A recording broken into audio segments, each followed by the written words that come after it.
जिस तरह से जम्मू कश्मीर में पार्टी की तरफ से मैं कश्मीर वैली का इलेक्शन इंचार्ज हूँ। जम्मू कश्मीर के अंदर डीडीसी चुनाव है, ये डिस्ट्रिक्ट डेवलपमेंट काउंसिल का चुनाव है, ये डेवलपमेंट के लिए चुनाव है।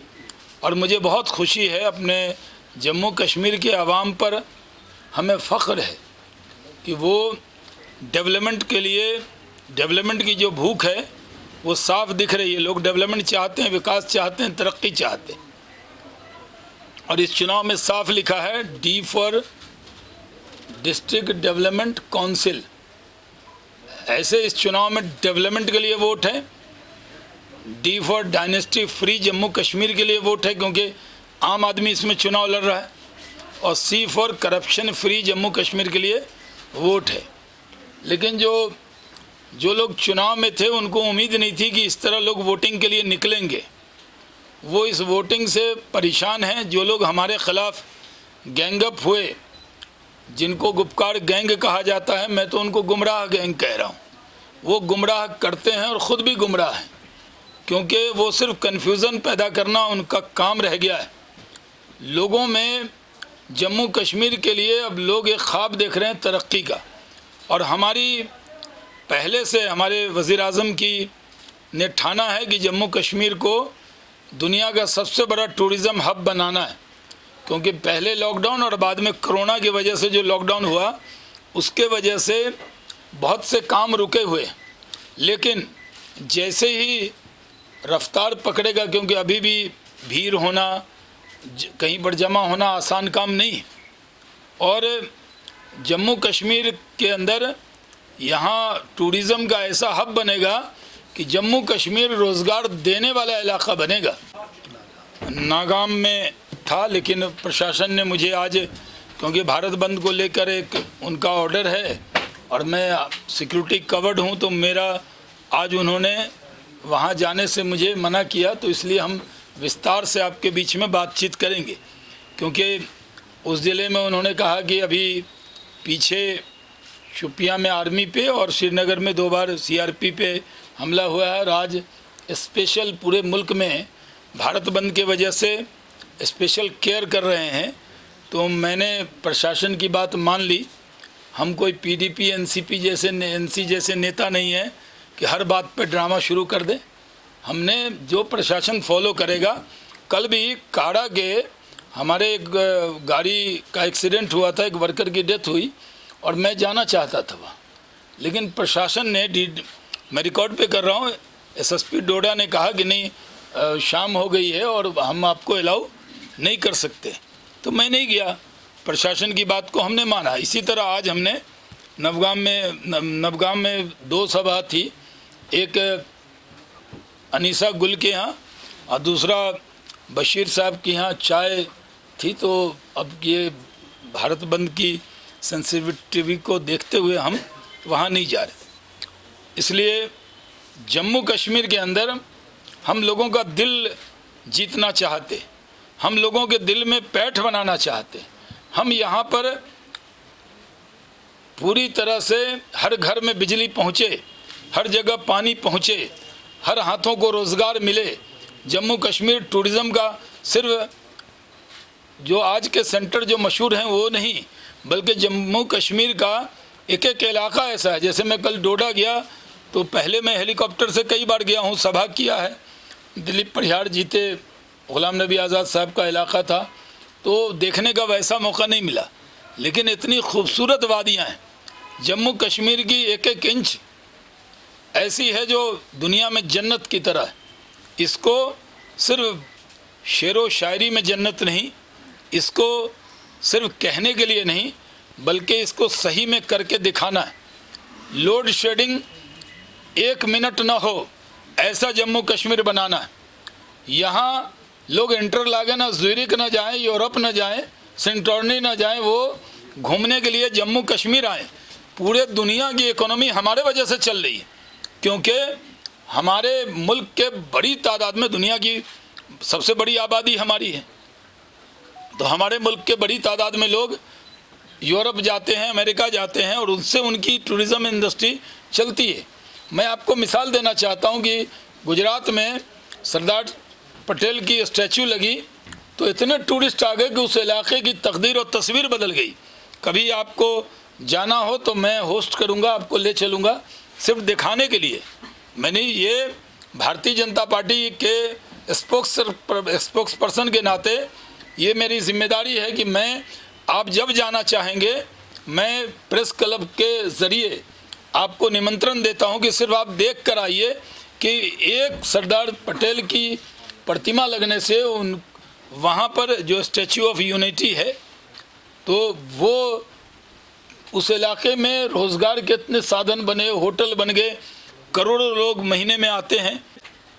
हम चाहते हैं कि जम्मू कश्मीर में भी जिन इलाकों में मैं गया हूँ, मैं जम्मू कश्मीर का कोई चप्पा नहीं छोड़ा है।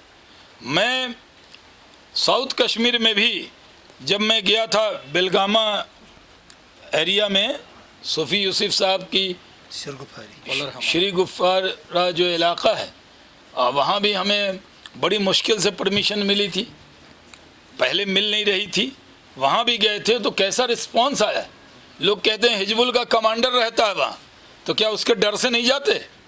अगर डरपोक होते तो कश्मीर थोड़ी आते। कोई डर नहीं, ना यहाँ के लोगों के भी दिल में जो डर पैदा किया टेररिस्ट ने, उसको भी निकालेंगे। और पूरे मुल्क के लोगों को आपके ज़रिए कहना चाहते हैं कि जम्मू कश्मीर की आवाम अमन पसंद है। यहाँ के लोग टेररिज्म से, सेपरेटिज्म से सब उब गए हैं। वो लोग सिर्फ डेवलपमेंट चाहते हैं। यहाँ हम ईमानदारी से काम करना चाहते हैं। मैंने पहले भी आप लोगों को कहा है कि हमारी लिए ये हमारी क्रेडिबिलिटी का भी सवाल है, हमारी ज़बान का भी सवाल है। हमने जो ख्वाब देखे हैं वो ख्वाब अधूरे नहीं रहेंगे। आपने जो ख्वाब देखे हैं, जो उम्मीदें हमसे लगाई हैं, वो उम्मीदें अधूरी नहीं रहेगी। आज भी पूरे हिंदुस्तान में हुकूमत है भारतीय जनता पार्टी की। हम अमन अमान के साथ इस मुल्क को आगे बढ़ा रहे हैं। और मैं कहता हूं कि तो इसलिए पूरे मुल्क में अमन अमान है। मैं फ़ख्र के साथ कहता हूं कि मैं उस मुल्क में रहता हूं जो सब लोग मिलकर रहते हैं। दो बड़ी आबादी, इतनी बड़ी आबादी मिलकर रहती है, और वो मिलकर रहने में दोनों हिंदू, मुस्लिम, सिख, ईसाई सब मिलकर रहते हैं।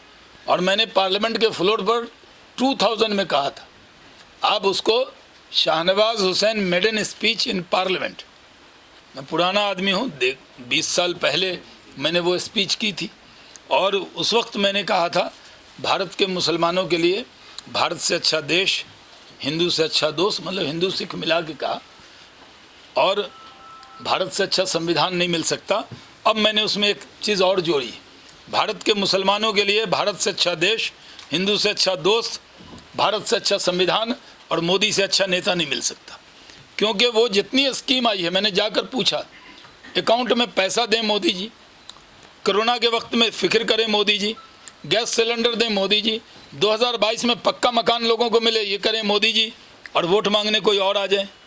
हम सिर्फ डेवलपमेंट पे वोट मांग रहे हैं, कोई और मुद्दा नहीं है। और ये चुनाव के जो नतीजे आएंगे उसको अलग ना हम देखेंगे, ना हमारे मुखालिफ को देखने की ज़रूरत है। क्योंकि मैं सब इलाके में गया हूँ, और मैं टिल इलेक्शन यहीं पर मौजूद हूँ। इलेक्शन के बाद भी सिर्फ इलेक्शन में नहीं आऊँगा, बीच बीच में आपसे आके मिलता रहूँगा। आज क्योंकि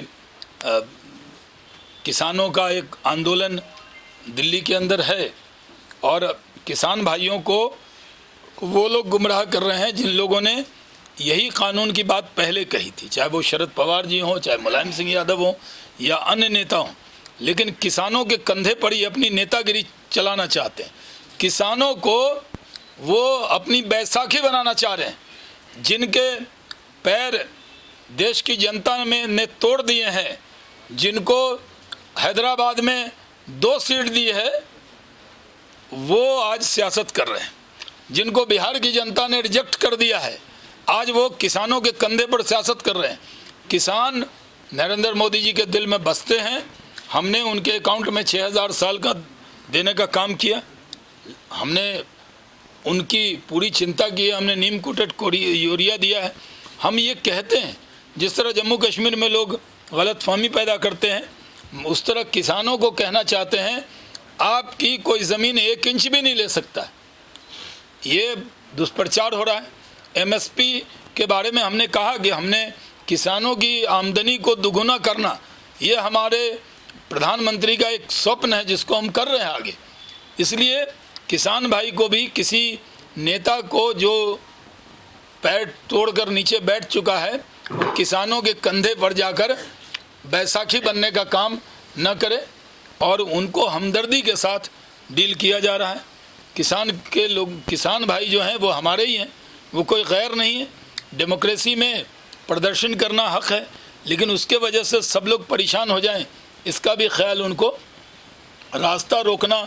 मान लीजिए आप मेरी प्रेस कॉन्फ्रेंस में आ रहे हैं, कोई धरना दे लेता प्रेस क्लब के बाहर, तो मैं कैसे आता, आप कैसे आते, यानी किसी को परेशानी ना हो, इसका भी उनको ध्यान रखना है। सरकार उनसे हमदर्दी के साथ बातचीत कर रही है और इस जम्मू कश्मीर के अंदर मैं ज़िम्मेदारी से कहना चाहता हूँ, नतीजे क्या आएंगे, कितनी सीट आएगी, लेकिन मैं ये कह सकता हूँ कि मैं श्री कुपवारा इलाके में जो मैं गया था, उसमें जाकर मैंने देखा रास्ते भर महबूबा जी के घर के आगे भी, उधर से निकलते हुए भी बीजेपी का झंडा लहरा रहा था।